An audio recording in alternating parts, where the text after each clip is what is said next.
Vai começar mais um conteúdo aqui no canal da Start Econ, mas antes eu preciso te dar 2 recados. O primeiro deles é que a nossa casa de produção de conteúdo da Start Econ é aqui na produtora 76 em Alphaville. Então você que pensa em produzir um podcast, fazer evento, gravar curso, aqui é o maior ecossistema, um ecossistema completo de soluções para você que quer produzir seu conteúdo. Então, se você quiser saber mais sobre a produtora 76, é só clicar aqui na descrição desse episódio que você vai ter acesso a toda essa estrutura, essa mesma estrutura que a gente utiliza aqui na Start Econ. E o segundo recado é que você que é head de e-commerce, diretor de e-commerce ou gerente de e-commerce, se você lidera uma operação de e-commerce, você pode, além de consumir os nossos conteúdos, participar da nossa comunidade. É só você clicar aqui embaixo também, tem um link para você fazer a sua aplicação, responder ali um questionário e caso você seja aprovado, você vai participar daquilo que eu considero o nosso maior ouro, que é a troca entre os heads que acompanham nossos conteúdos aqui. A gente já tem centenas de membros e você tem um grupo exclusivo no WhatsApp. E vocês podem trocar informações entre si, além de participar também dos nossos eventos presenciais que acontecem toda primeira segunda-feira do mês. Então, clica aqui embaixo, antes de consumir o conteúdo, faz a sua aplicação e depois volta aqui que vai começar um episódio. Começando mais um episódio do Café com Fundadores aqui no canal da Start Econ. Eu sou o Igor Roque e estou aqui com ele, Kelvin Almeida. Estou aqui. O topete mais bonito do mercado digital. Hoje deve estar uns 5, 6. É, devagar, você não foi no visagista? Não fui, deixei passar. Tamo junto, velho. Tamo junto, mano. Prazer te ter aqui de volta. A gente tava se desencontrando, né? As nossas agendas, né? Exatamente. De repente mandava mensagem, você tava em Paris. Falei, cara, o que aquele cara tá fazendo? O último eu falei, pô, o Kelvin não vem. Aí eu fui entrar no story, o cara tava em Dubai. Eu acho que ele não vem, acho que não dá tempo de chegar. Cara, Muito obrigado bom. mais uma vez pra Tamo gente estar junto. aqui. E hoje a gente vai ter uma aula sobre, obviamente, business, negócio. Mas a gente vai falar de vinho, cara. Muito bom, cara. Eu tô ansioso porque, assim, ó, vinho é um negócio que eu gosto muito. Depois que eu aprendi a tomar, né? É. Compro umas garrafas e ponho na taça. Saiu do vinho do supermercado. Saí daquele vinho de mesa e, cara, é um mundo à parte. Além, né, das características do vinho e etc, mas tem um lado por trás do business que é a história do vinho e a sensibilidade, como é que você percebe os aromas. Cara, você vai embora, assim. Então, hoje eu tô ansioso. Pra Boa. gente bater esse papo aí. E a gente tá aqui com o Márcio, que é fundador da Cave Le Mans. Cave Le Mans. Foram 10 minutos ele me ensinando a pronunciar alemão, porque eu tava falando Lehmann. E tem até história, né? Ele já começa a emendar um storytelling. Exatamente. Então, hoje se prepara, você vai deixar Milão aqui. Ele trouxe vinhos aí. Vinho, taça austríaca, o negócio tá chique aqui hoje. Márcio, obrigado, viu, cara, por você aceitar o convite e você tá aqui com a gente no podcast hoje do Café com Fundadores. Como você mesmo disse, né? Os podcasts que você participou, a maioria deles você falou de vinho. A gente não vai ignorar o assunto vinho, mas a gente quer conhecer muito do business do vinho, né? Porque, principalmente naquilo que você se propõe a fazer, existe uma construção de proposta de valor para realmente justificar aquilo que você oferece, né? N diferenciais que no Office já contou pra gente aqui. Então a gente quer saber como que você conseguiu, de fato, construir esse negócio, quais são as suas experiências. Então, obrigado por vir aqui compartilhar um pouco da sua história. Obrigado a vocês, obrigado Igor, Kelvin. Para mim é um prazer, eu acompanho vocês sempre e aprendo muito com o podcast de vocês, com o grupo também, que é muito rico. O grupo eu fico quietinho, porque lá eu aprendo muito sobre tecnologia, sobre ferramentas, sobre o mundo do e-commerce, que eu acho que é um lado que a Cave Le Mans deveria explorar mais. E então para mim tem sido muito rico em informação e conhecimento. Pô, legal demais, cara. Eu sempre começo o podcast com uma pergunta que é o que você fazia antes do teu negócio atual. Então, conta aí de maneira breve e resumida o que você fazia antes para até o ponto Contextualizar, né? isso, para contextualizar, até o ponto de você decidir de fato abrir tua importadora e empreender no ramo de vinho. Tem história para chuchu aí. Eu vou tentar resumir, ser o mais breve possível. Eu comecei a trabalhar muito cedo. Eu comecei a trabalhar em 1987, de 14 para 15 anos. Eu fiz parte de um programa do Banco Real para menores, para formação de futura liderança do Banco Real. Era um programa muito bem estruturado, um programa que tinha duração de 11 meses, onde você fazia 6 cursos e estagiava nessas áreas. Então, você fazia um curso, fazia uma prova, Se você passasse na prova, você estagiava na área, aí você era avaliado pelo teu líder imediato, e se você tivesse bons resultados, você se qualificava para o próximo curso. Era um programa de 11 meses, eu fui efetivado com 6 meses. Para mim foi incrível poder participar disso. E em 89 eu terminei o meu colegial, trabalhando no banco. Eu nasci. Você nasceu em 89, olha que loucura. Eu tô velho, tô velho agora. E aí em 90 eu falei, não, eu quero fazer high school nos Estados Unidos. Eu já tinha terminado o meu colegial, Uhum. hoje o ensino médio, né? Eu já tinha terminado, mas eu falei, pô, eu quero fazer um high school americano. Então vou refazer o que nos Estados Unidos o terceiro colegial seria o senior year, e eu falei, pô, quero ir para Califórnia para poder fazer o meu senior year. Então, em 1990, eu me dediquei bastante num processo de seleção de um programa de intercâmbio cultural. E isso me consumiu, o ano inteiro eu trabalhava ainda no banco, e aí quando eu decidi, quando eu estava, porque é um processo complexo, Uhum. você tem que fazer application, entrevistas, selecionar a tua família, fazer exames médicos, é uma coisa bem longa e trabalhosa. E aí quando eu vi que ia dar certo, eu falei, bom, agora eu tenho que me desligar do banco. E era chato isso, porque esse programa que eu tinha sido efetivado era a menininha dos olhos azuis do Aloysio Faria, que era o presidente do Banco Real à época. Vocês se lembram do Banco Real? Lembro. Lembro. Lembro sim. Aliás, E foi o banco que incentivou os jovens a terem eu conta, lembro, né? lembro bem, Todo mundo, exatamente. nossa, que loucura, universitário não tem dinheiro, tal. Eu lembro que foi o primeiro banco a permitir que você usasse o cheque especial por 7 dias sem pagar juros. Sim. Porra, era todo mundo usando cheque especial. Era incrível. O banco era bastante inovador nessas Sim, campanhas e tudo mais. E aí, em 1990, eu me desliguei do banco. Foi difícil para mim. E eu fui para a Califórnia. Quando eu voltei em 91, eu tinha duas opções. Ou eu voltaria para os Estados Unidos para viver o sonho californiano de fazer coisas na Califórnia. Porque, cara, imagina, início dos anos 90, Califórnia era um sonho. Assim, era uma coisa incrível. E eu falei, ou eu entro numa faculdade. Eu falei, não, vou entrar numa faculdade. Eu voltei, eu prestei vestibular e comecei a estudar administração no Mackenzie. Uhum. E aí, logo que eu comecei a estudar, eu já entrei no emprego. E foi lá que eu comecei a minha carreira na área de finanças. Então, o início da minha carreira foi em finanças. Eu trabalhei numa importadora de hardware e software que mais tarde foi adquirida pela Ingram Micro. Eu não sei se vocês conhecem a Ingram Micro. Não. É o maior distribuidor de produtos de tecnologia do mundo. E a estratégia de penetração dessa empresa no Brasil foi através da aquisição dessa empresa que eu trabalhava. Uhum. Então, eu trabalhava na Ingram Micro,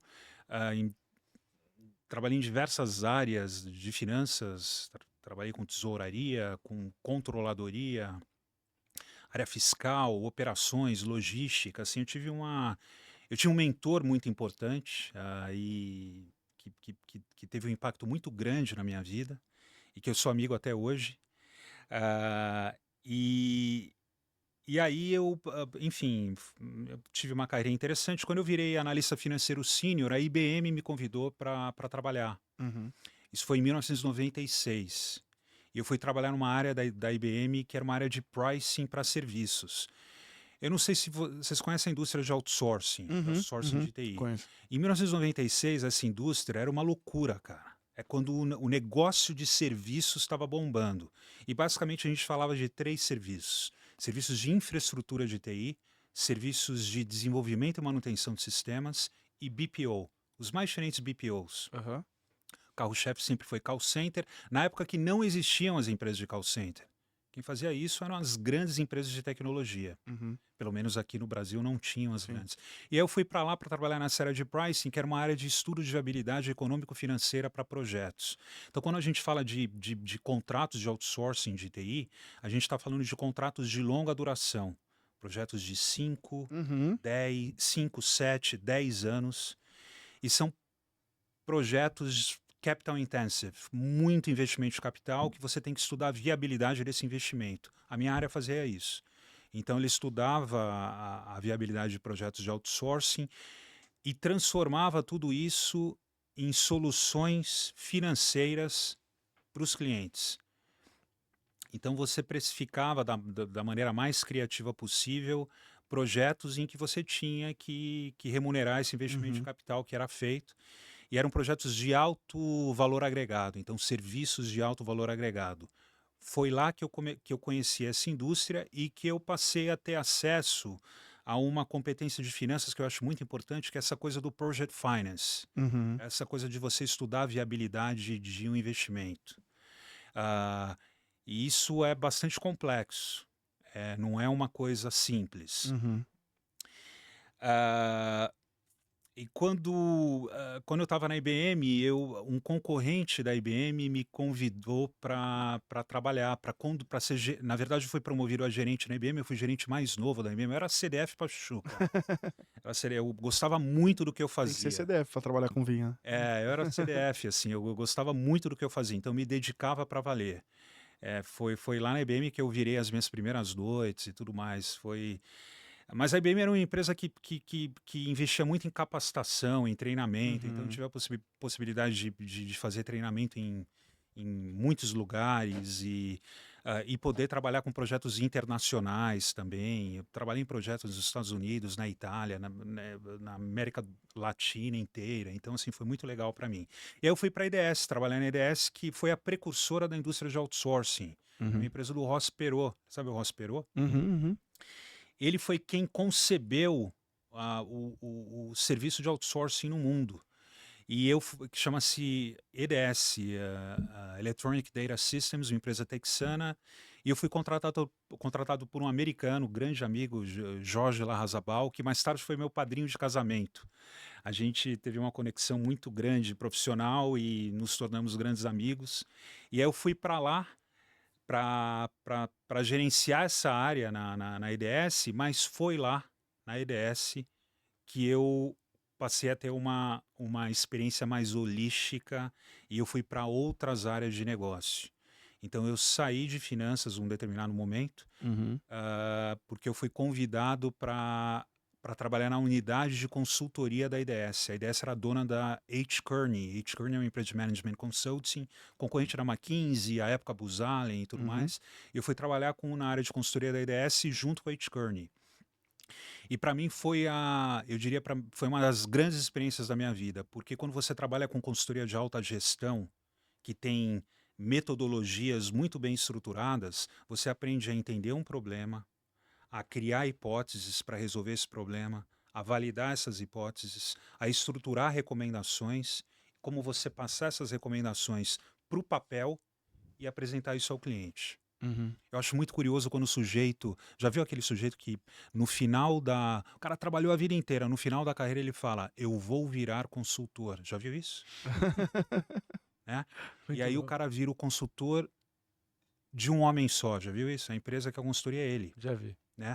E o cara nunca fez consultoria na vida. Veja só, a pessoa tem uma experiência incrível, uma vida inteira, mas consultoria é outro mundo, cara.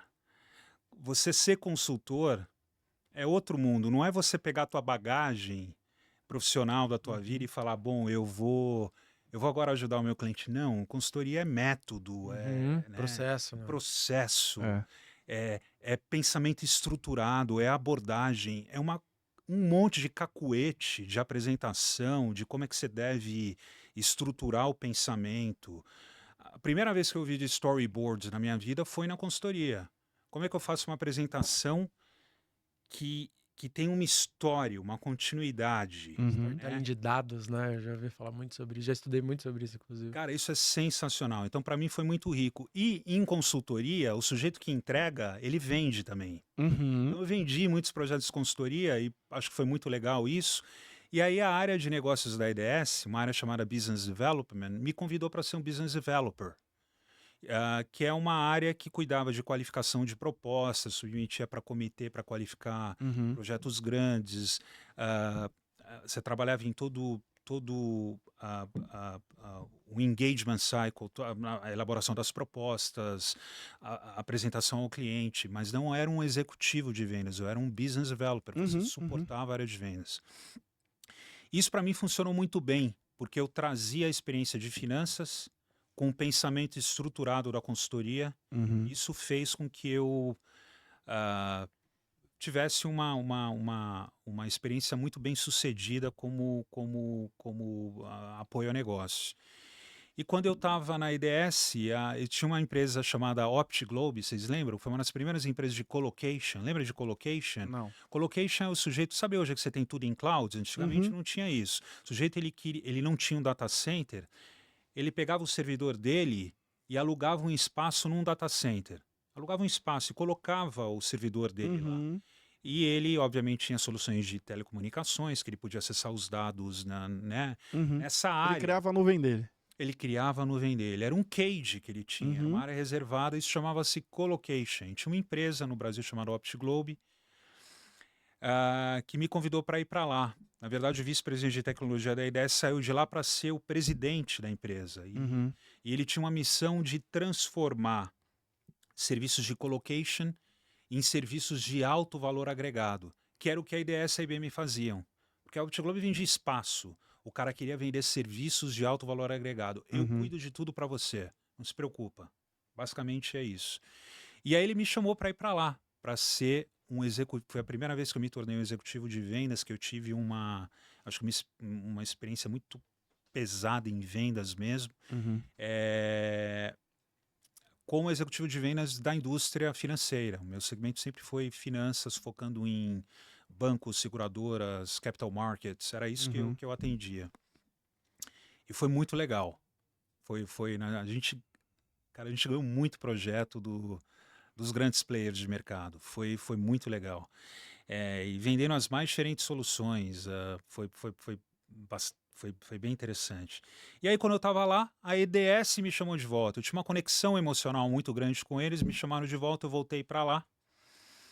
E já estou me estendendo muito aqui, mas para encurtar, eu fui responsável na EDS pelo segmento financeiro também, porque eu acredito muito em você ter, quando você vende serviços de valor agregado, eu acredito muito em você ter especialização dentro da área de vendas. Então é muito comum você vai nas empresas, você vê que as áreas são verticalizadas. Você tem um sujeito que é muito bom em bens de consumo. Tem outro cara que conhece varejo, sabe tudo de varejo. Você tem outro cara que é especializado em manufatura, em bancos e seguradoras e por aí vai. Então, essas empresas de serviços de TI, elas verticalizaram as áreas de vendas porque o vendedor era capaz de conversar de igual para igual com o CIO da empresa, com o CEO da empresa. E você tem que conversar bem, porque essas empresas atendem grandes contas. A gente está falando dos nossos clientes, eram 50 maiores empresas da Exame. Você tem que ter um nível de conversa... Sim, é o nível mais alto que tem, né? É o nível mais alto que tem.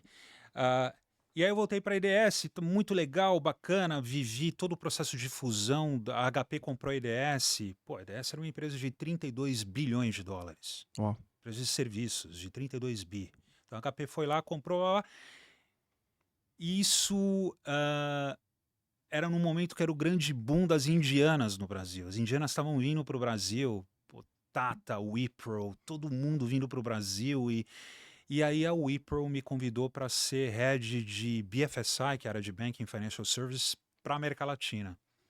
E aí eu falei, quer saber? Eu vou conhecer o que o indiano faz. Vou conhecer o mundo indiano. Eu fui lá e fui cuidar de BFSI para a América Latina para a Wipro. Cara, foi incrível. Eu aprendi, na verdade, que o papel do indiano era vender indiano. Era vender indiano em Bangalore, nos centros de excelência que estavam lá na Índia. Porque esse foi o modelo que fez com que as empresas da Índia crescessem.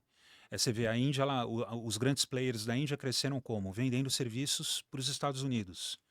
Na época, o pessoal chamava isso de offshore, né? Desenvolvimento offshore.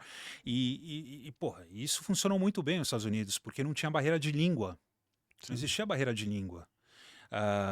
Então, os indianos cresceram muito com o mercado americano e começaram a entrar em novos mercados. No Brasil, era muito legal isso, porque, por exemplo, eu lembro quando eu entrei, tinha 52 centros de excelência no mundo. Cara, mas eu tô falando de centro de excelência de gente, porra, nerds mesmo, cara. De gente, tipo assim, fala um tema, aqui vocês falam de vários temas. Por exemplo, CRM. Uhum. Tinha centros de excelência de CRM. Você tinha centros de excelência de CRM por tecnologia.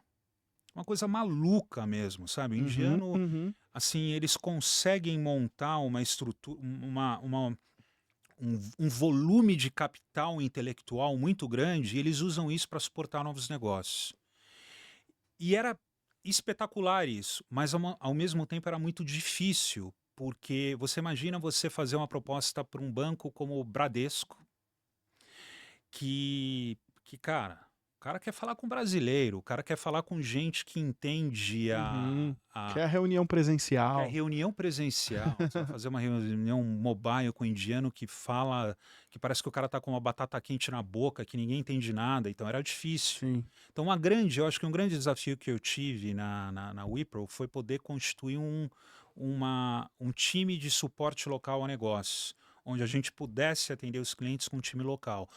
Obviamente, sempre fazendo o leverage dessa estrutura que a gente tinha lá fora, o que enriquecia muito a qualidade das nossas propostas, mas era espetacular você poder contar com esse time lá de fora.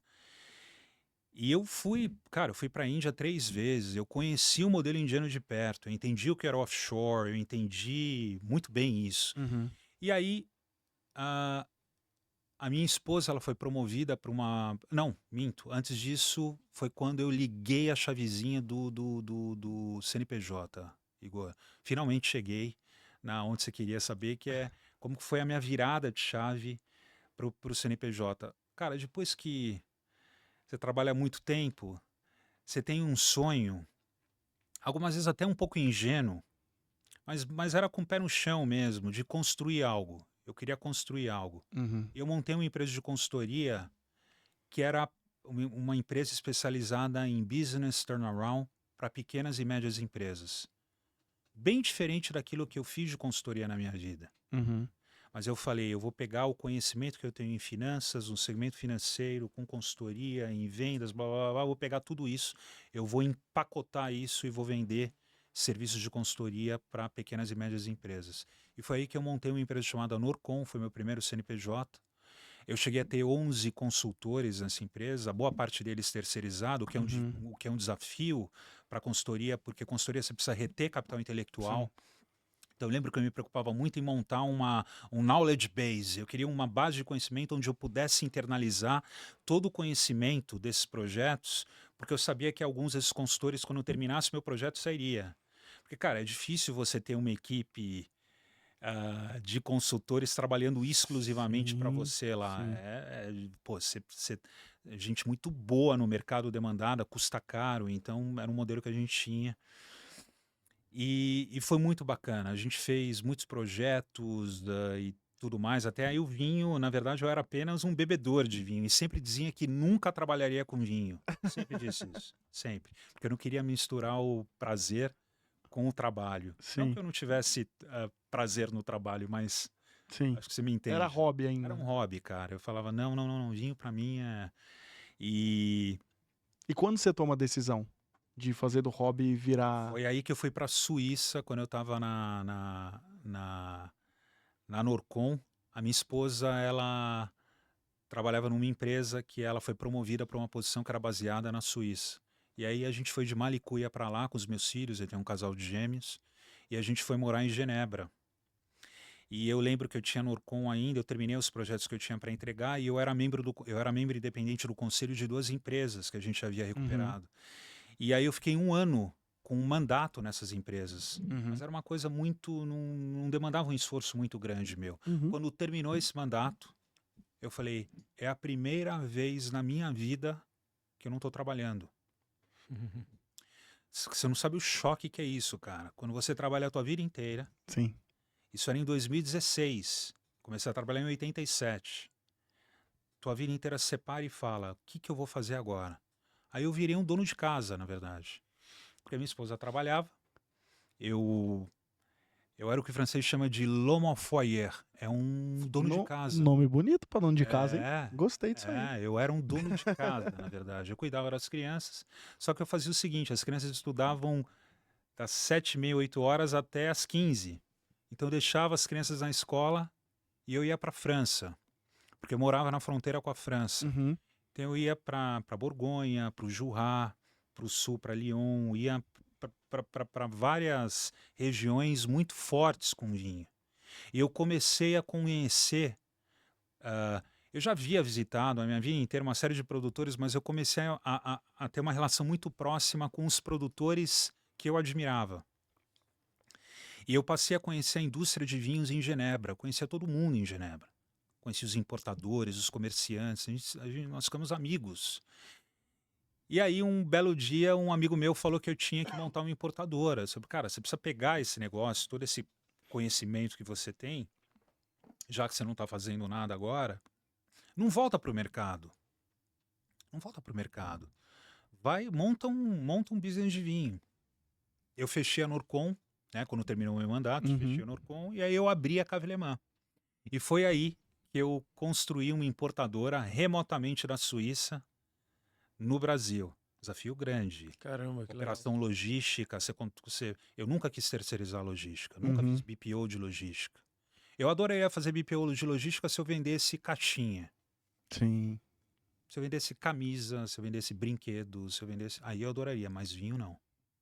Vinho não. Vinho exige um cuidado especial muito grande, principalmente os nossos. São vinhos de mínima intervenção, vinhos bastante frágeis.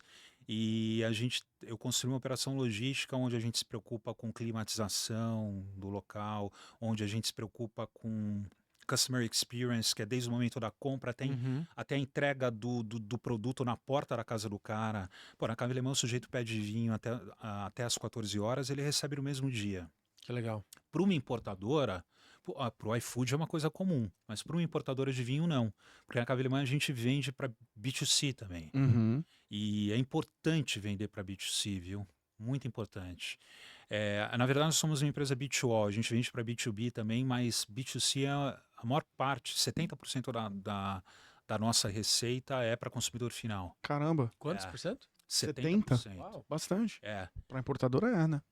Para importadora é. Normalmente a importadora acaba focando mais em pontos de venda e restaurantes, né? Quando o importador traz vinhos massificados de custo muito baixo, ele tem margem para vender para supermercados, para lojinhas de vinho.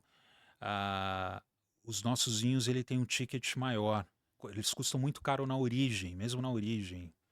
E aí fica difícil vender primeiro não tenho volume, porque como é um produto muito nichado, eu não consigo vender para supermercado e tudo mais.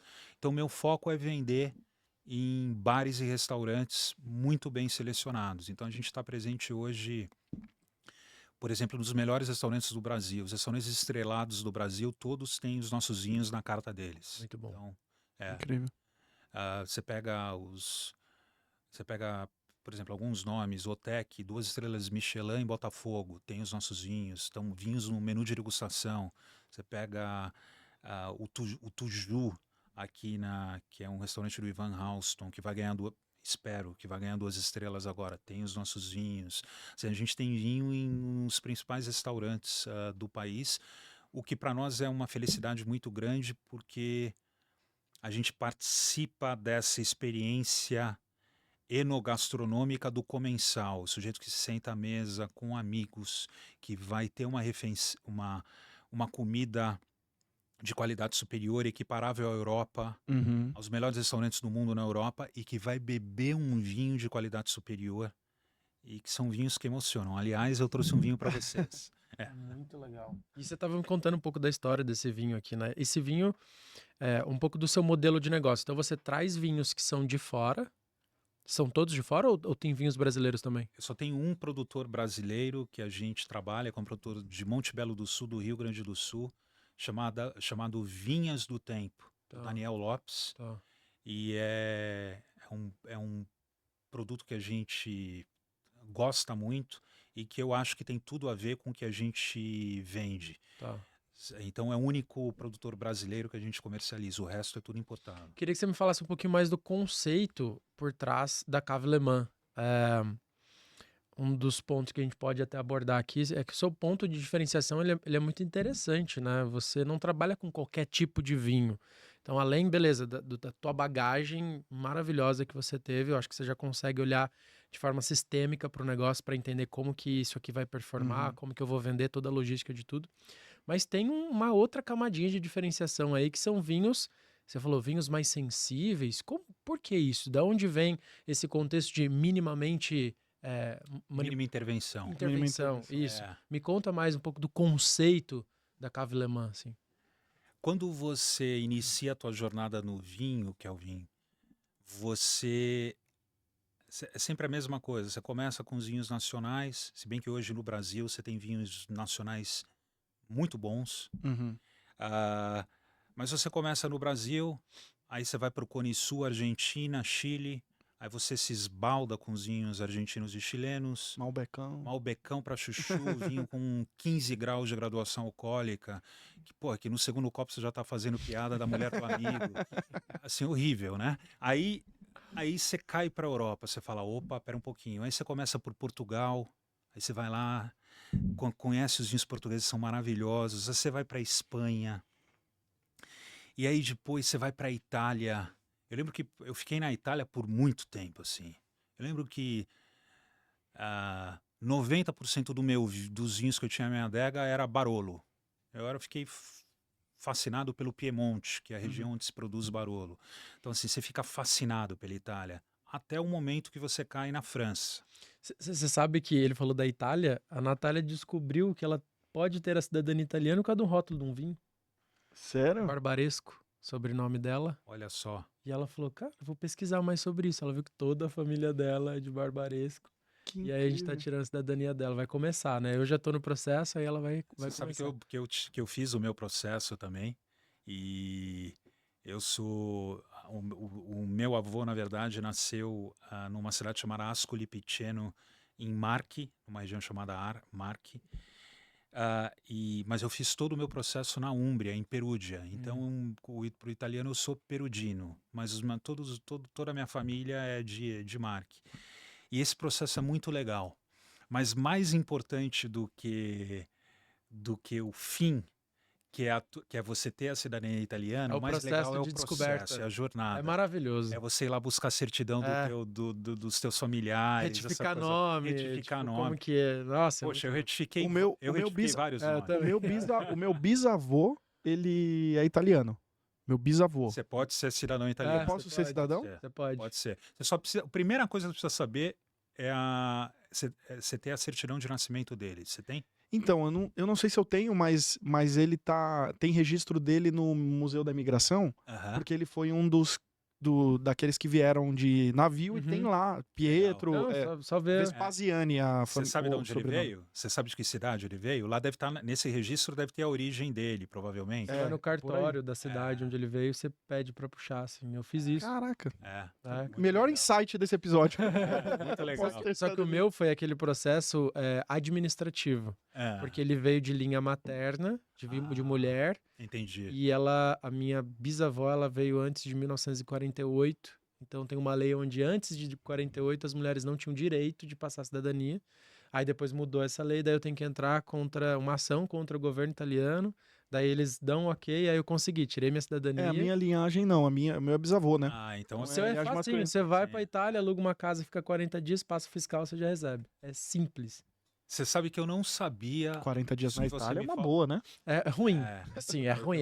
Podia recusar umas 3 vezes pra eu ter que ficar lá uns 140 dias. Você sabe que eu não sabia disso, porque eu sempre achei que era pela linha paterna. Eu não sabia que você podia entrar com um processo para exigir isso. Que legal. E eu consegui, assim, agora a gente tá nos últimos detalhes pra pegar o passaporte. Aí a gente já conseguiu minha cidadania, minha certidão de nascimento e tal. Não, a melhor coisa quando você tiver o passaporte, que eu vinha, é quando você chegar na Itália e você Passar direto.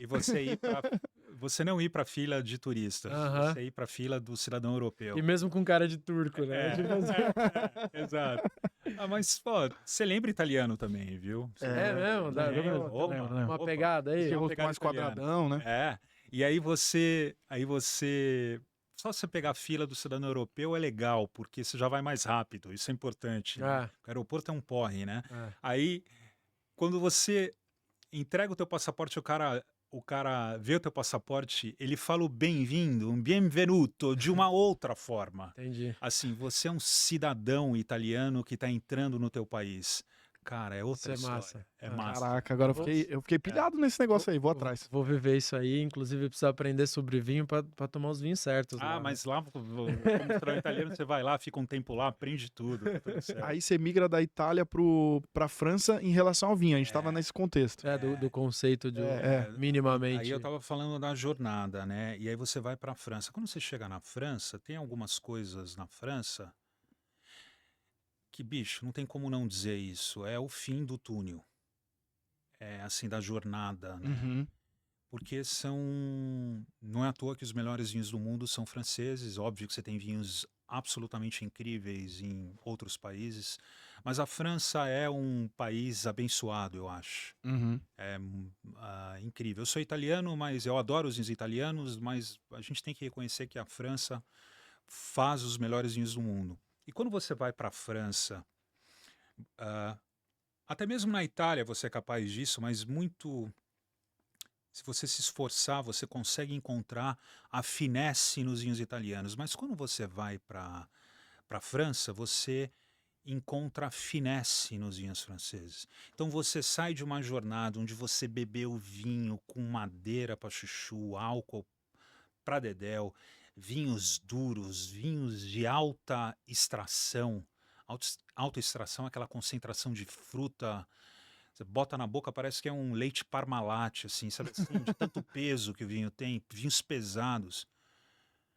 Veja só, eu não estou dizendo que você não possa ter prazer com esse tipo de vinho. Você pode ter prazer com esse tipo de vinho. E eu realmente acredito que para todo vinho você tem uma ocasião específica. Sim. Eu realmente acredito nisso.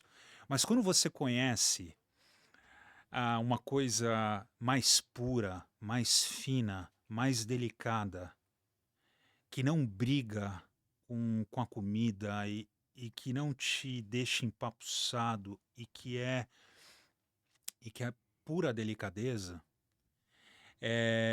você fala, opa, espera um pouquinho, tem alguma coisa aqui, isso aqui é especial, é Uhum. muito especial.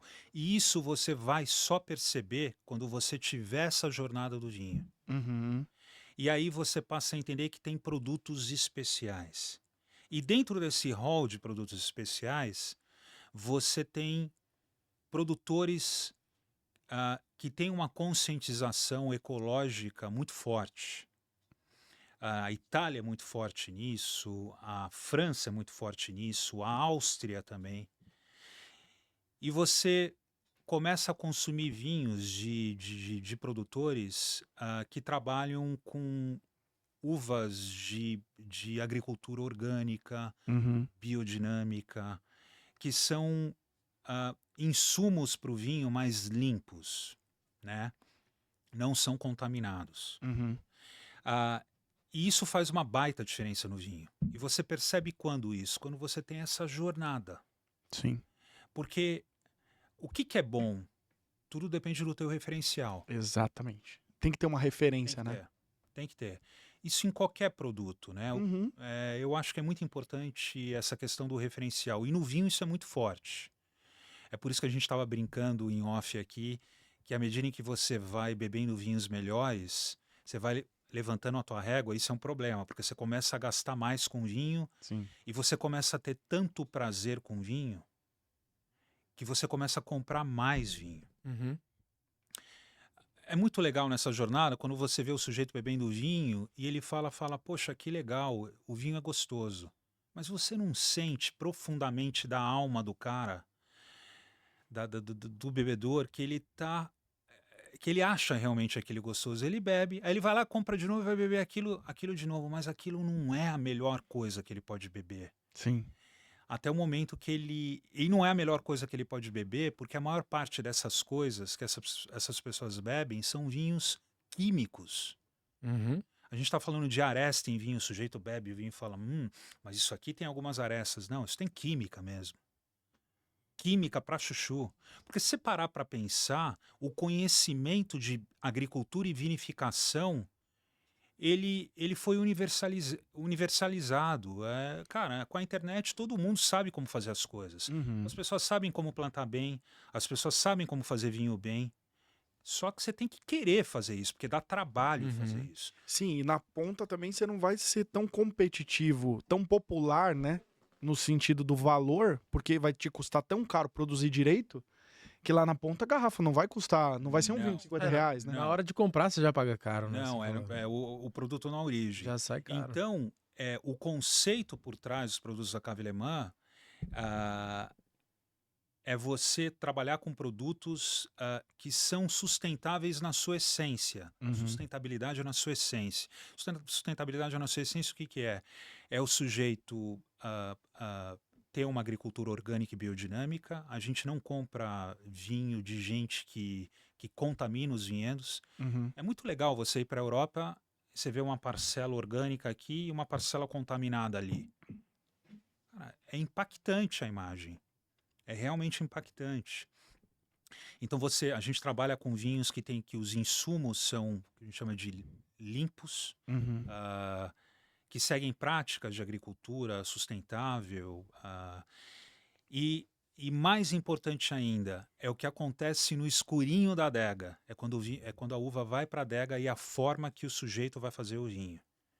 Então veja só, teve uma época da minha vida que eu acreditava muito em vinhos, acredito ainda, muito em vinhos naturais radicais, na sua essência, onde o que você bebe é o resultado único e exclusivo da fermentação das uvas. É legal, tem vinhos que funcionam muito bem com isso. Vinhos que você bebe são incríveis e são 100% natural. Mas você pode intervir dentro de limites específicos, que ainda assim é legal. É por isso que no mercado passou a se usar essa expressão vinhos de mínima intervenção, porque você intervém minimamente. Isso é muito legal. Porque eu acho que o produtor ele tem uma responsabilidade de entregar um produto que seja bom para o cliente. Então, a gente trabalha com vinhos de mínima intervenção na cantina, porque na cantina, na cave, né, na adega, onde o cara faz o vinho. Porque hoje você tem pessoas que manipulam completamente o vinho no processo de vinificação. Isso é horrível, horrível. O sujeito usa uma levedura que dá para o vinho o cheiro e o gosto que ele quiser.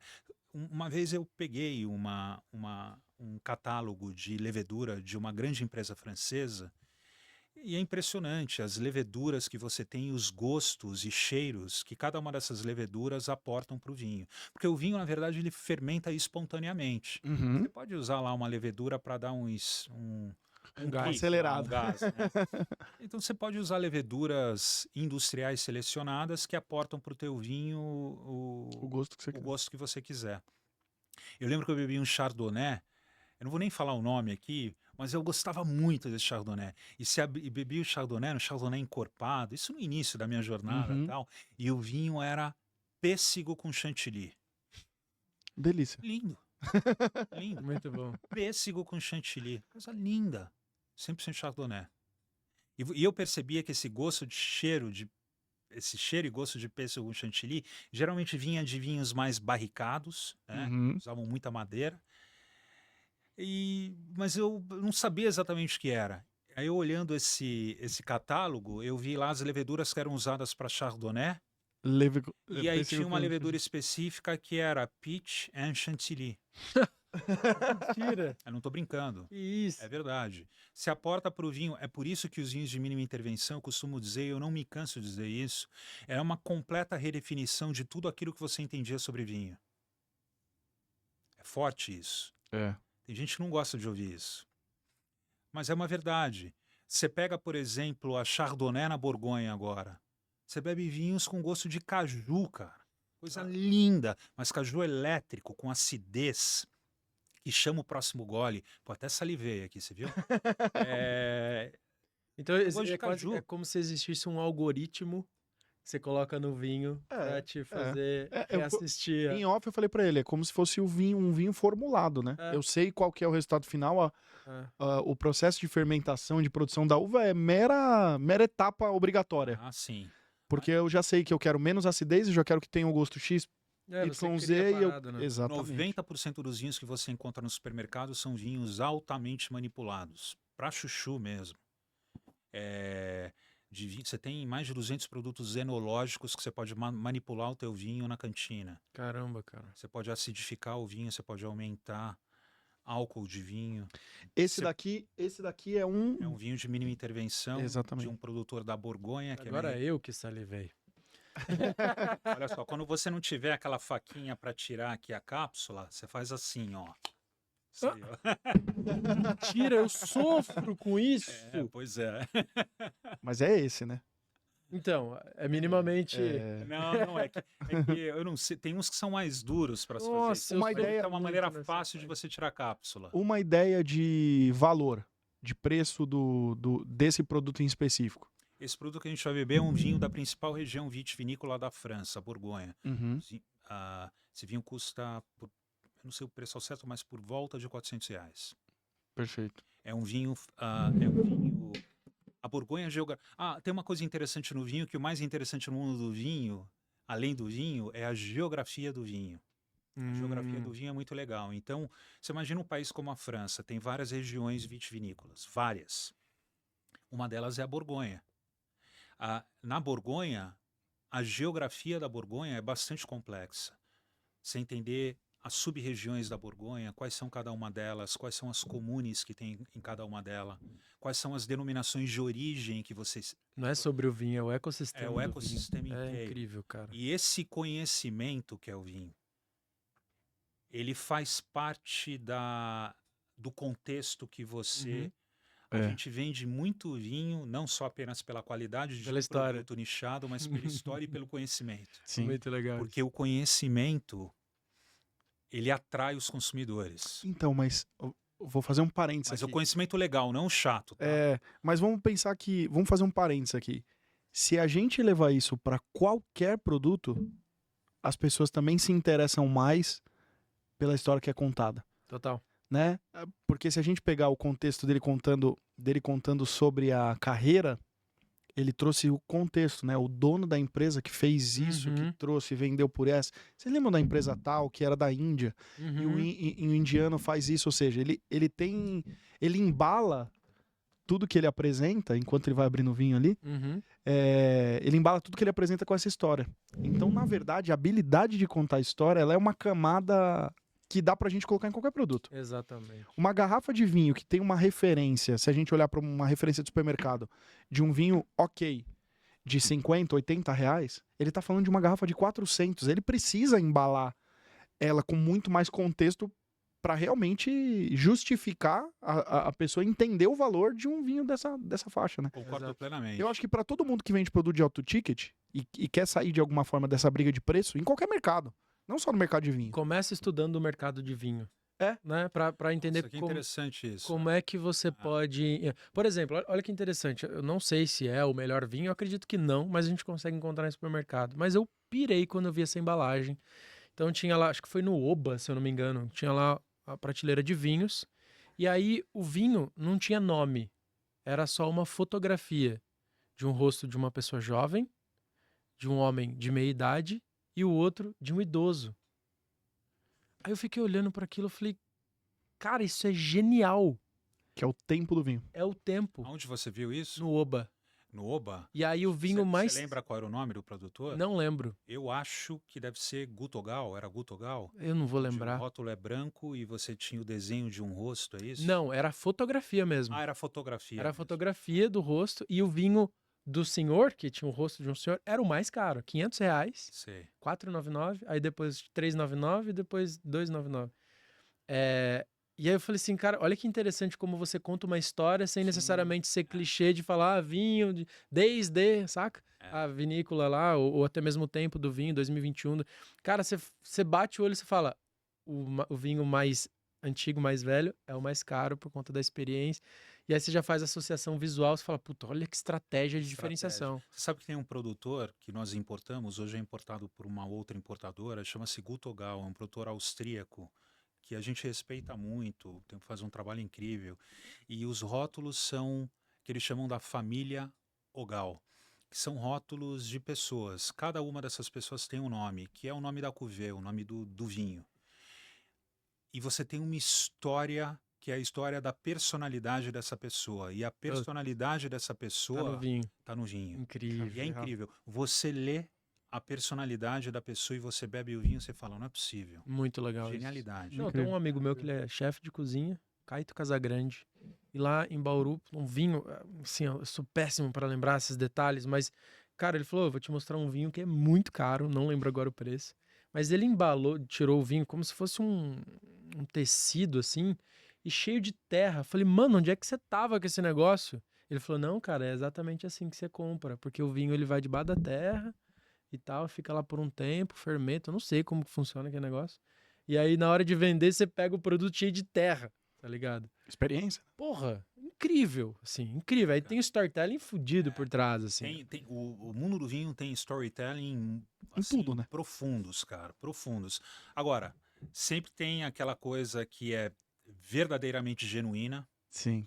e sempre tem um monte de historinha para boi dormir. Sim, Então eu acho. storytelling Porque essa rolha, a cortiça dessa rolha foi feita do em... casco do barco, né? E aí, cara, não tem outra forma de você poder entender, diferenciar isso, se você não tiver uma jornada de vinho. Porque vai ter um momento que você vai saber se o que você está ouvindo É real, né? é real, é verdadeiro ou não. O paladar... Eu posso me levantar para te servir? Ah, Ô, Igor, pode. você não vai beber hoje, Não, né? não. Tudo bem. Uma Ah, que pena. bom. Sobra mais. Sobra mais.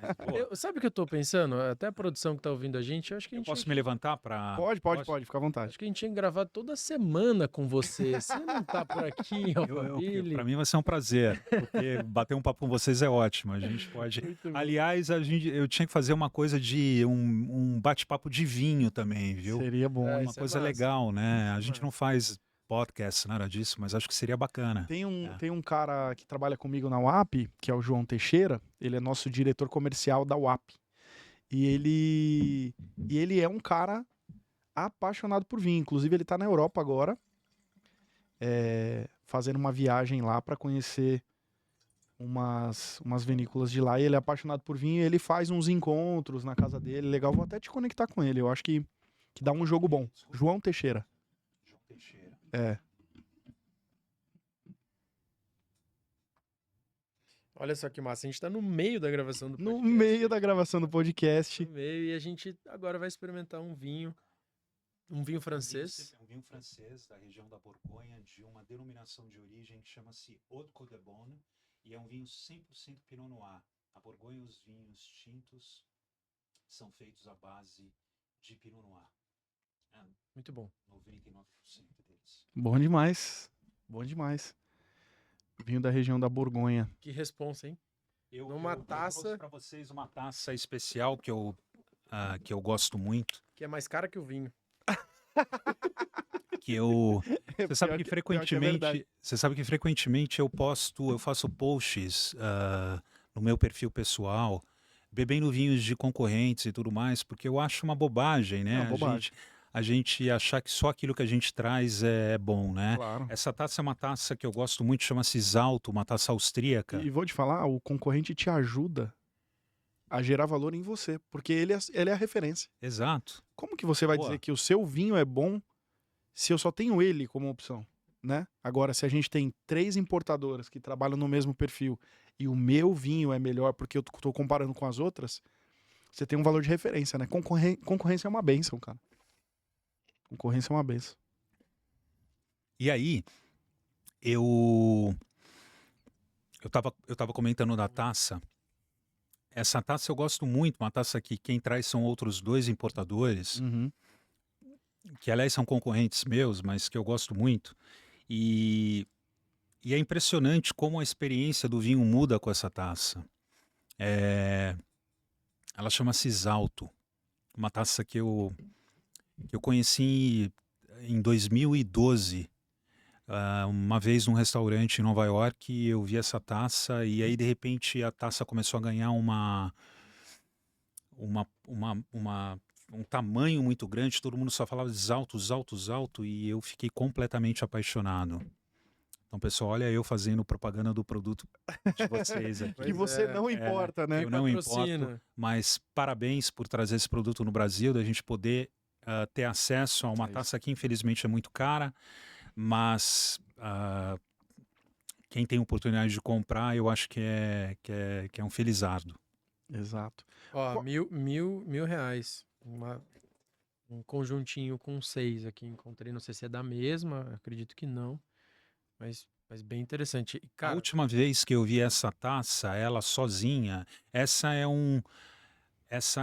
uma linha que chama-se Universal. Aliás, não é nem a taça indicada para se beber com Pinot Noir. A taça de Pinot Noir é outra, que chama-se Borgonha. Mas eu trouxe essa taça aqui porque é a que eu tinha na caixa e eu trouxe para vocês. A última vez que eu vi essa taça custava R$ 395. É uma taça cara. Praticamente o valor do vinho. Mas veja só, você encontra as taças que são muito boas, mas muito boas mesmo, a preços muito mais acessíveis. Uhum. Então, É que essa também deve ter um storytelling. as altas são taças sopradas, né? Então, assim, tem aí uma retidão austríaca Uhum. incrível. maravilhosa. A experiência de É, segurar ela é uma delícia, o assim. peso dela, né? Levíssimo. Deixa tudo muito mais sofisticado. a Tudo muito mais experiência. sofisticado, Até o realmente. toque na haste aqui. E você cara. sabe que engraçado. além da sofisticação, esse toque na haste, que você é obrigado a segurar até o teu copo É. com cuidado. Você não vai pegar o vinho assim, Uhum. não, você É. você segura com mais sofisticação o negócio, que Tanto é faz parte da que experiência também. Ah, e ela contribui com o vinho. Então isso eu poderia ter trazido uma taça de vidro aqui para vocês, ia ser outro vinho, eu outro acho. vinho, outro vinho. Muito, muito interessante Que isso, né? louco isso. Eu fiz uma imersão final de semana passado com os agentes de diferenciação, que são os meus Uhum. alunos, mas e a gente trouxe uma enóloga para dar um pouco de contexto de como que se toma vinho, como que você identifica se o vinho ele tem mais qualidade ou menos qualidade, como que eu consigo identificar aromas, que negócio é esse, Uhum. né? E aí foi bem interessante porque no começo dessa imersão tinha gente lá que, cara, não costuma tomar vinho. Por que eu tenho que tomar vinho? Né? E aí tem muito sobre percepção de valor, né? Do cara Uhum. que toma um vinho legal, que posta um stories. O cliente que vai ver ele vai falar, pô, que legal, que bacana, vai em bons restaurantes. E aí a galera, assim, ó, muita gente segurando taça assim.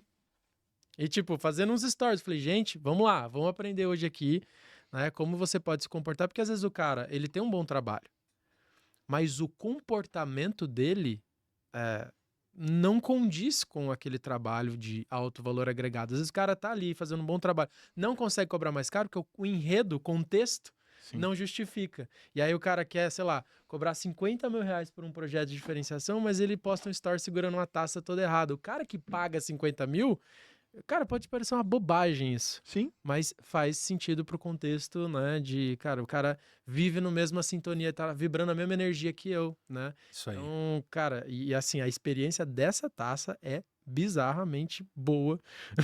Porque ela já deixa você mais sensível. Você segura só nas pontinhas do dedo, você. Né? Então é bem legal, cara. Eu nunca tinha. Cara, você tá bebendo na melhor taça do mundo. Uau! Ó, vamos fechar com a produtora aqui. Uma vez por semana você vem pra cá. Prazer enorme. Eu faço isso com Você prazer. tá tomando É. um dos melhores vinhos do mundo, tomando na melhor taça do mundo. Cara, esse vinho são de dois amigos que têm uma experiência, já trabalharam em várias vinícolas na Borgonha ao redor do mundo e se juntaram para fazer vinho numa região específica da Borgonha chamada Marrange. E eu acompanho o trabalho deles desde 2018.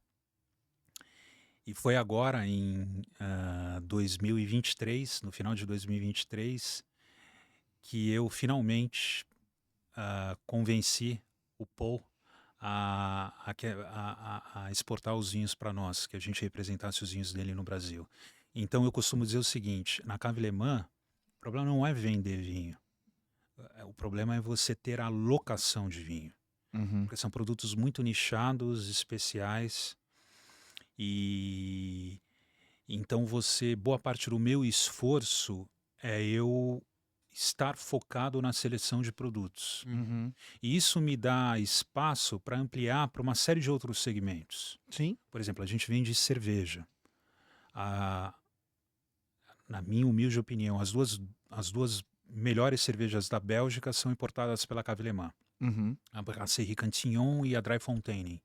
Cara, são as duas lambiques mais icônicas que tem no mercado belga, que é uma região tradicional de cervejas, né? Um país com grande tradição na produção de cervejas. Pô, quando chega Cantillon aqui, é coisa de louco. Papum, né? De louco. Chegou, vazou. Chegou, vazou. Agora, o fato de chegar, vazar, e é isso que eu gosto muito de ver o trabalho de vocês, e quando a gente fala de branding, né, tem uma coisa que não é só chegar e vender, né? Tem uma coisa da construção da história, da imagem e tudo mais, Uhum. porque se chega e vende hoje, pode ser que amanhã chegue e eu não vende tudo tão rápido, ou pode ser que lá mais na frente. Então, talvez uma das coisas que eu mais me preocupo na Cave Le Mans é como construir isso, essa imagem, para que ela perdure ao longo do tempo. Uhum. É óbvio que essa imagem ela é confirmada pela qualidade do produto. Sim. E o sujeito que consome esse vinho ou essa cerveja são consumidores exigentes. Então você não engana o sujeito. A história é importante, você traz conhecimento para ele, Mas o mas tem que se paladar manter. aprova. O Mas paladar aprova a aprova. E é um história. paladar exigente. Então o Uhum. paladar aprova. Por isso que eu acho muito legal a Cave Le Mans. A gente está no mercado há 7 anos e a gente está aí, firme e forte. Muito bom. Presente nos melhores restaurantes do Brasil, vendendo para os melhores bebedores do Brasil, ou não, ou para a gente estar começando, porque a gente tem vinhos que são espetaculares, que o menor vinho que a gente vende custa R$140. Uhum. Talvez a gente tenha alguma coisa que chegue a 130. Não é um vinho barato. É porque você vê o sujeito, a pessoa que está começando a beber vinho vai pagar o quê? 50 pila em qualquer vinho massificado no supermercado. No periquita. Bebi tanto periquita na minha vida. Olha só, é a jornada do vinho, olha aí. Sim, sim. Não, vocês começaram bem, eu comecei lá embaixo ainda. Chalice, essas coisas. Tava lá, eu tava ali, firme e forte. Isso que eu vinho, eu não bebi, graças a Deus. Mas Cara, bebi umas pingas com limão, bebi umas coisas hoje é melhor ainda aqui. Mas eu acho Esse vinho que do Kelvinho não contém uva. não contém uva. É inspirado nas uvas. Não contém uva. Eu não vou falar aqui para vocês, mas tinha um chefe que fazia tem um prato do Piemonte que chama brassato al Barolo, que é uma carne com uma redução de Barolo. E o chefe usava chalice, cara, né, para fazer esse prato. Não vou falar quem é, mas usava. Eu vi. Mas isso não é um problema só aqui, isso no mundo inteiro, né? Por isso você tem Sim. chefes que são sérios, outros não. Mas enfim, esse lance da construção da imagem é importante, de você estar toda hora trabalhando na tua margem e nos produtos, na diferenciação dos teus produtos, porque você precisa estar marcando presença, né? Você precisa estar lá, você precisa estar no share of mind do cliente, né? Ele precisa lembrar, opa, a Cave Le Mans existe. Porque se ele não lembrar de você, ele compra vinho de outra importadora. E ele vai beber vinhos de qualidade equivalente. Sim, sim. Ou até mesmo superior. Sim. Ou não. A qualidade, ela não é um fator de diferenciação mais, né? Já foi um fator de diferenciação, mas assim, você não consegue criar uma barreira mercadológica que te coloque num mercado onde só você tem qualidade. Exato. É muita ingenuidade imaginar isso. Exato. Não, meu Muita. produto tem qualidade. Cara, e só você sabe fazer produto de qualidade? Tipo, é muita ingenuidade, né? Isso pra qualquer empresa, não só pra vinho. Empresa de serviço, empresa de produto mesmo, varejo. Cara, só você sabe fazer um tênis de qualidade. Mas ninguém vai conseguir fazer um tênis de qualidade. Exatamente. Então, qualidade em si não é uma barreira de diferenciação, né? Acho que a gente tem que envolver outras camadas. A qualidade, ela sacramenta a história que você contou. Né? Então, o selo de contei uma verificação. história, disse que eu sou um alto ticket, não sei o que lá, o cara põe na boca, é o mesmo gosto do, sei lá, do Santomé. né? Não criticando Santo Tomé, mas enfim. Não, faz Então todo tem sentido. lá o paladar precisa validar aquela história contada, mas qualidade já não é, mas não pode ser só essa a camada de Uhum. diferenciação, né? Exato, muito É. bom. Porque esses vinhos são carregados com muita história, muito respeito à Uhum. natureza, muita seriedade na vinificação, Essas são as camadas. muito respeito ao consumidor. Pô, você pega Manipulação mínima. manipulação mínima, você pega produtos assim que você... Uma pena, mas produtos massificados que no dia seguinte você não aguenta de tanta dor de cabeça. É química. A gente não precisa entrar nas tecnicidades da coisa, mas é química mesmo. Uhum. Então veja só, eu não estou dizendo que você não possa usar produto químico, mas você tem que ser ponderado. Na França existe uma discussão hoje muito forte. O problema não é você usar, o problema é quanto você vai usar. Porque tem certas coisas específicas que você tem que atuar, entendeu? Mas você tem que ter um limite, Sim. né? Porque senão teu discurso todo vai por água abaixo. Sim, total. E o problema não, a coisa boa desse tudo é que se o cara ele não honrar aquilo que ele diz, o bebedor experiente percebe na taça. E aí acabou. É muito comum no mundo do vinho o sujeito beber 10... Você pega um produtor, você bebe 10 vinhos do produtor excepcionais. O Aí um resto- belo dia você abre um que não funcionou, não tá legal, tá ruim. Cortou o rótulo. Ferrou, cara. Ele pode até não cortar, mas tem cara que só vai lembrar da experiência ruim. Isso para mim é muito triste, porque, por exemplo, a Cave Alemã começou em 2017, o primeiro catálogo foi lançado em julho de 2018 com 6 produtores. Hoje nós temos 26 produtores. Cada um dos 26 produtores foi selecionado por mim, cada um deles, cada um deles eu visito pelo menos 2 vezes ao ano. Cada um deles eu tive que visitar umas 3 ou 4 vezes, até o momento que falar, ok, Márcio, vamos lá. Então você acaba criando uma conexão emocional com um produtor muito grande, Afinidade. uma afinidade e um respeito, na verdade, ao trabalho dele muito grande. É por isso que às vezes, por exemplo, você nunca vai me ver postando um vinho e criticando um vinho. Falar mal do vinho. Não, eu posto vinho para falar bem, não para falar mal. Porque vinho ruim é o que mais tem aí. Então você pode abrir um monte de vinho ruim e você vai compartilhar ter só a experiência ruim Você vai ter conteúdo pra sempre, né? para sempre. Então, Sim. Nossa, até a cor dele é... a cor é bonito, né? fantástica, é bonito. São vinhos que não são tão extraídos, você consegue enxergar essa cor mais avermelhada, né? Não é aquele rubi escuro, aquela coisa, não. Pô, tem vinho por aí que você bebe e parece estar bebendo Coca-Cola, de tão escuro que é. Esses vinhos são menos extraídos, são mais leves. Você percebeu quando a gente fala de finesse, o quão delicado ele é? Muito, muito. E sabe que eu fiz o teste, que eu não sei os termos técnicos, Vou me levantar aqui. mas você passar ele na boca e ele não amarra a boca. Tipo assim, não vem aquele gosto de álcool que você fica... saca? Então ele é fino, até quando você tenta estragar ele fala, não, cara, eu sou sofisticado, sai daqui. Para de achar que é Listerine. Ei, você tá doido? É muito interessante isso, essa visão do leigo. Essa coisa de não amarrar a boca e tudo mais, né? Essa coisa do tanino que gruda a tua gengiva e tudo mais. Quando você pega um vinho com finesse, é óbvio que você pode encontrar vinhos tânicos deliciosos, tal, mas essa coisa que a Borgonha traz, essa integração perfeita entre álcool, tanino, acidez, qualidade de fruta, balanço. Pô, isso, pra mim, né? Pra mim, eu acho que são vinhos que me emocionam. Muito bom. Que me emocionam. Cara, eu fico... Nosso tempo já tá mais do que estourado. Estamos mais de 1 hora falando aqui já. Putz, grila. Mas o que eu queria finalizar, cara, era te parabenizando por você ter conseguido monetizar seu hobby. Sabe por que eu te falo isso? Porque assim, eu vejo tantas pessoas que têm um hobby e que muitas vezes querem viver desse negócio, né? Querem transformar o hobby em business e tem tanta dificuldade nisso. E todas as vezes que eu te vi falando do vinho que você trouxe aqui pra gente, Da paixão, né? Na cara, fala. você fala com tanto, pra com tanto prazer assim no que você tá fazendo e entender que você conseguiu construir um business que que esse lado Márcio consultor, né, que passou por grandes empresas IBM, é um Márcio que não falaria apaixonado por vinho, é um Márcio que vai ver a planilha, que vai ver se o EBIT dali tá ok, vai ver a DRE do negócio, vai fazer uma projeção. Não que você abandonou ele, porque se seu negócio tá de pé há 7 anos, você ainda continua fiel a isso. Mas você conseguiu juntar esses dois mundos. O mundo do consultor racional, que precisa, se vinho parar de dar dinheiro para mim, eu vou curtir o vinho de outra forma, Uhum. né? Então eu vou fazer ele business.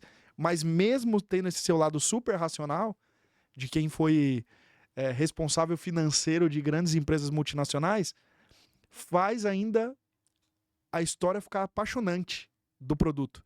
Então você conseguiu juntar esses dois mundos, assim, da paixão, do hobby, que não olha muito para a parte financeira, mas do cara que viabiliza o negócio especificamente. Então, queria te dar os parabéns, porque eu acho que é um desafio para muitos, já foi um desafio para mim.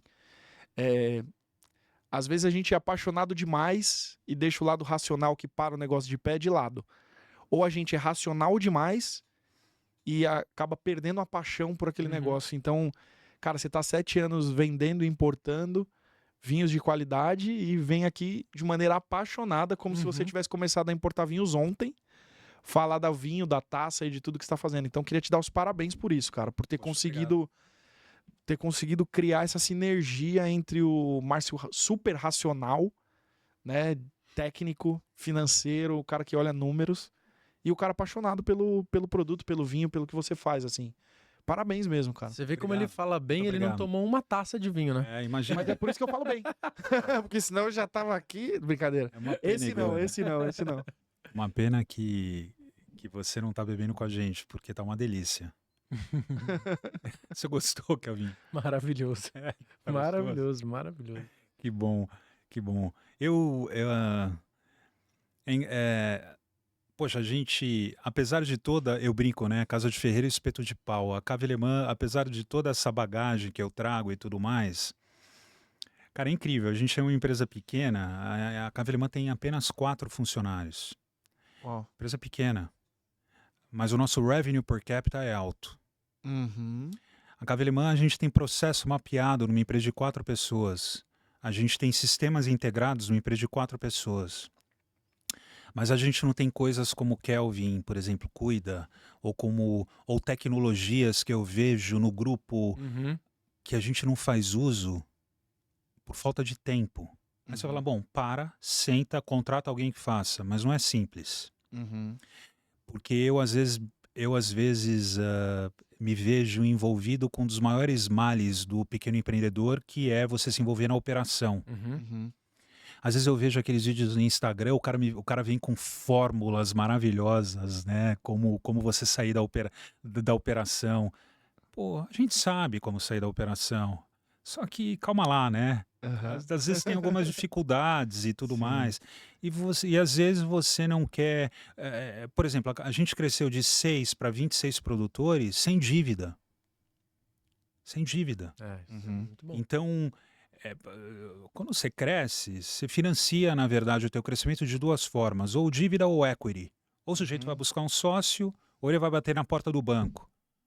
A gente não tem dívida, a gente teve crescimento orgânico. Com o dinheiro do cliente. Aí entra com o dinheiro do resultado da operação. Exato. Com caixa operacional. Meu caixa operacional que eu gero, meu EBITDA, né, que eu converto em caixa, eu não uso para pagar dívida, eu uso para reinvestir em produto. Eu não uso para botar dinheiro no meu bolso. Ou para fazer grandes expansões mirabolantes que não fazem o menor sentido. Eu uso para investir em produto. É por isso que você sai de 6 produtores para 26 produtores sem um tostão de endividamento. Então isso é uma responsabilidade que eu acho que o gestor tem que ter, de olhar um negócio e como garantir que ele tem um crescimento sustentável. Eu não sei se você lembra da minha história, eu montei uma empresa de business turnaround para pequenas e médias empresas.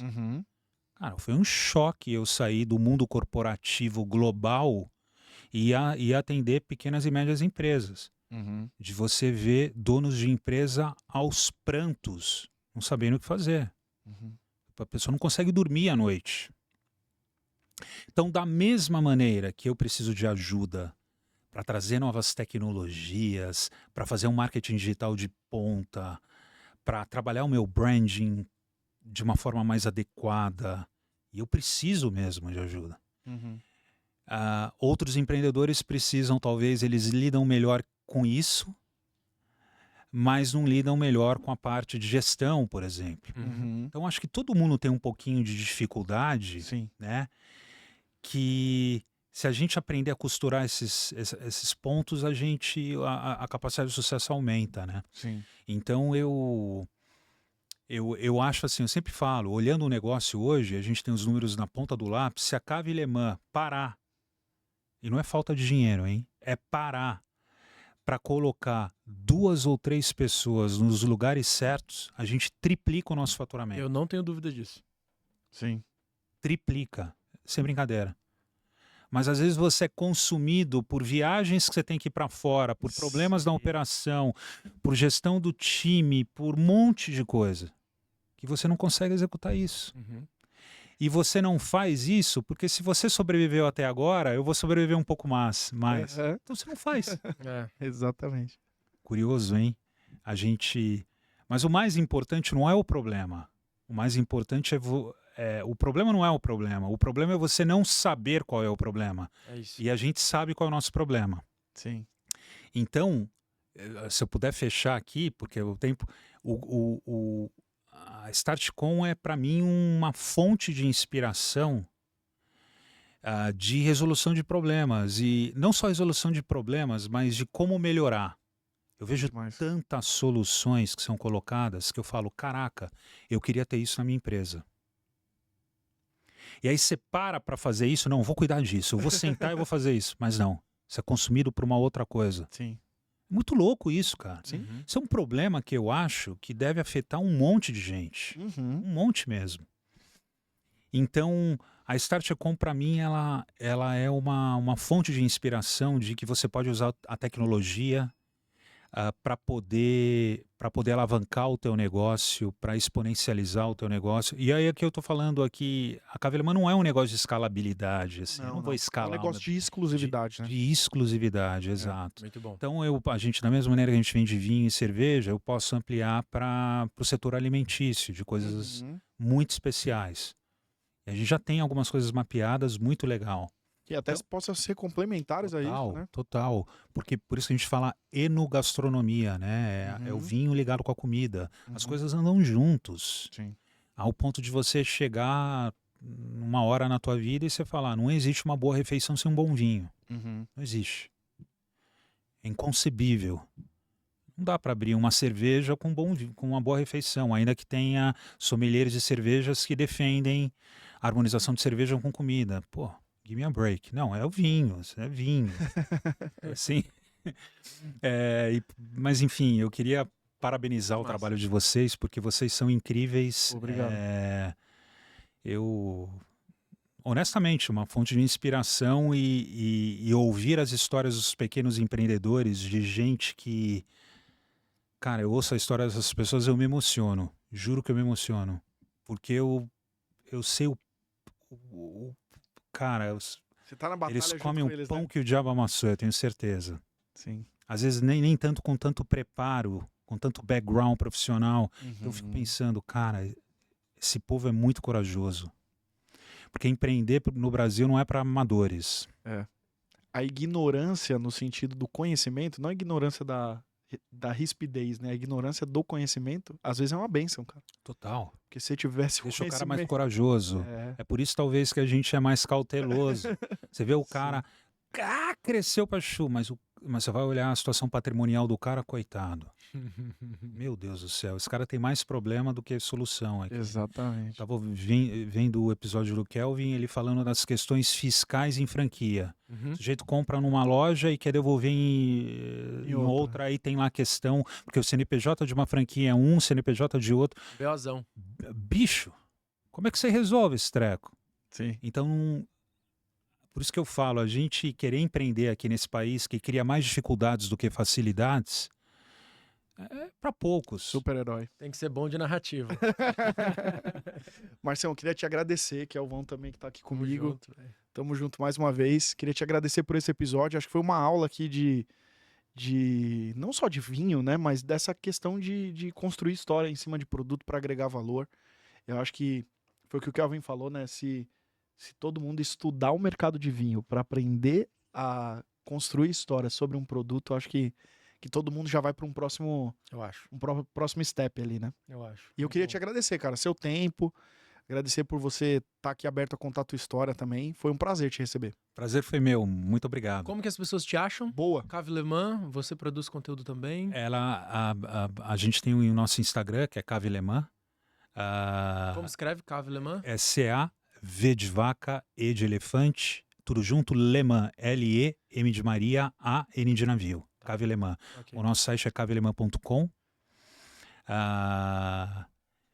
E é isso. E a gente tem um WhatsApp de vendas que é o 11 96337 2828. Que boa parte das nossas vendas é pelo canal do WhatsApp, porque a nossa venda é consultiva. Sim. E às vezes o cliente sabe o que ele quer levar, mas ele precisa de uma validação nossa do que ele quer levar. Já viu isso? Sim. A exclusividade é Vocês isso. são a fonte de conhecimento dele. Né? E é muito legal. Então o WhatsApp passou a ter um papel fundamental como canal de venda para nós. Sim, Muito total. massa. Social selling. É. Todo mundo dá uns nomes bonitos pra isso, né? Live e-commerce. O que é live e-commerce? É o Polishop de 20, 30 anos atrás. Exato. O que é o social selling? É o vendedor que ficava lá na loja explicando pro cara o que o produto tinha, né? Sim. A gente Isso chama-se social selling. Né? que é essa venda social, né? Alguém atendendo digitalmente essa pessoa para vender. A gente do mercado de tecnologia digital, a gente adora dar nome chique para as coisas Adoro. que já existem há 2000 anos, Exato. né? Quando as pessoas iam comprar especiarias lá no Oriente Médio, tinha um Sim. cara lá explicando o que era, fazendo o tal do social selling, né? Mas a gente adora dar nome bonito. É o tal do tete a tete, né? Exato. Mais conhecido como barriga no balcão. Barriga no balcão. É isso, gente. Então, Márcio, obrigado. Kelvin, obrigado mais uma vez. E você também que acompanhou nosso episódio até aqui, muito obrigado. Você sabe que toda segunda-feira tem o Café com Fundadores aqui no canal da Start Econ. Então, você vai fazer os 3 Cs. Você vai curtir, você vai comentar e vai compartilhar para que esse episódio chegue na mão de mais pessoas, né? Que elas aprendam aí com a história do Márcio. E você também, que não segue o nosso canal, se inscreve aí no canal, ativa o sininho para que você não perca nenhum dos nossos próximos episódios. Até a próxima segunda-feira. Valeu e tchau. Tchau. Tchau. Top demais, cara. Cara, muito obrigado. Desliga as câmeras aí que eu quero tomar um vinho, cara. Episódio do... Cara, muito bom, muito bom.